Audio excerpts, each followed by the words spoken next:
पुढील काळात शरद पवार एनडीए मध्ये सामील होतील असं एक मोठं वाक्य करण्यात आलेलं आहे आणि हे मोठं विधान केलंय संजय शिरसाटांनी। एक मोठी बातमी आपण पाहतोय। संजय शिरसाटांनी अत्यंत महत्त्वाचं विधान केलंय, ते शरद पवारांच्या संदर्भात आहे आणि शरद पवार हे पुढील काळामध्ये एनडीए मध्ये सामील होतील असं हे त्यांचं विधान आहे। आणि हे बघा, शरद पवार आहेत, लक्षात घ्या, शरद पवारच्या अनेक वेळा भूमिका बदललेल्या आपण पाहिलेल्या आहेत। म्हणून आता नवीन काय भूमिका बदलली आणि लोकांना काहीतरी आश्चर्य, अरे बाबा आश्चर्याचा धक्का बसला, असं काहीच नाहीये। उभाट्याबरोबर ते जातील असं कधी वाटलं होतं का? गेले 2.5 वर्ष सत्ता भोगली, ते सोनिया गांधी बरोबर विरोध करून बाहेर पडले होते, पुन्हा सोनिया गांधी बरोबर गेले।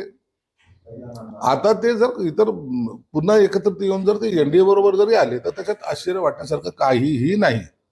मोठं वक्तव्य आहे तुमचं हे की शरद पवार एनडीए मध्ये येऊ शकतात।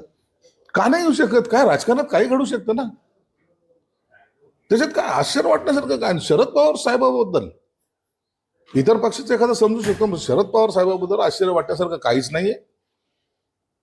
शरद पवार साहेब कधी काय निर्णय घेतील हा अख्खा महाराष्ट्र जाणतोय।